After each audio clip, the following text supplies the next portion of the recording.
বন্ধুদেরকে জানাই শুভ দুপুর। তো রান্নার ভিডিও নিয়ে চলে আসলাম। দেখো এখানে মাছটা দেখতেই পাচ্ছ, আর এখানে কড়াইয়ের মধ্যে আমি তেলটা গরম হতে দিয়ে দিয়েছি, আর এইখানে মাছ নিয়ে নিয়েছি।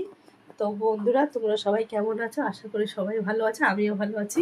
তো আজকে একটা রান্নার ভিডিও নিয়ে চলে আসলাম তোমাদের সামনে। তো কী রান্না করছি সেটাই তোমাদেরকে দেখাবো। তো তোমরা দেখতে থাকো ভিডিওটা করছি কিভাবে রান্নাটা করি।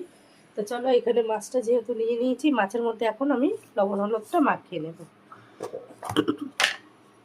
এই যে পরিমাণ মতো আমি লবণটা দিয়ে দেবো,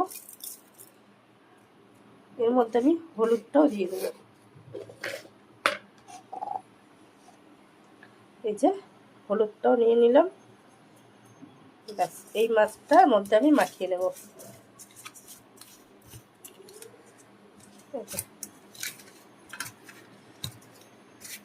এইভাবে মাছগুলোকে লবণ হলুদ মাখিয়ে নেব। এই যে লবণ হলুদ মাখানো হয়ে গেছে, এখন তেলটা গরম হবে, মাছগুলোকে একে একে ছাড়বো। আর আজকে কি দিয়ে রান্না করছি সেটাও তোমাদেরকে দেখাবো।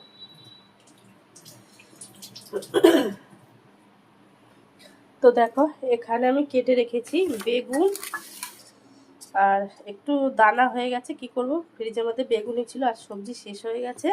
আর এই যে একটু সরু সরু করে আলু কেটে নিয়েছি।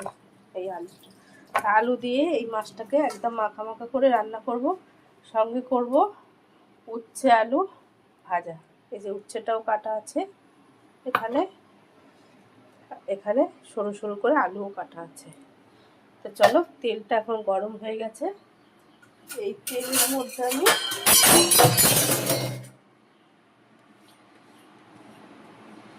এই যে এই তেলের মধ্যে এখন আমি দিয়ে দেব মাছটা।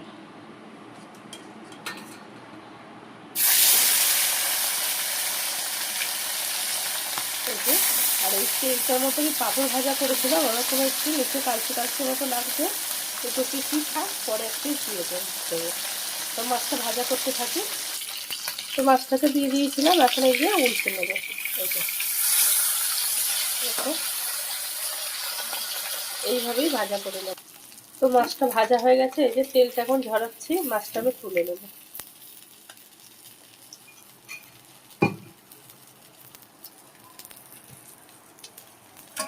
এই যে মাছ আমি তুলে নিলাম, আরও যে এক পিস মাছ আছে সেটাকে এখন আমি ছেড়ে দেবো।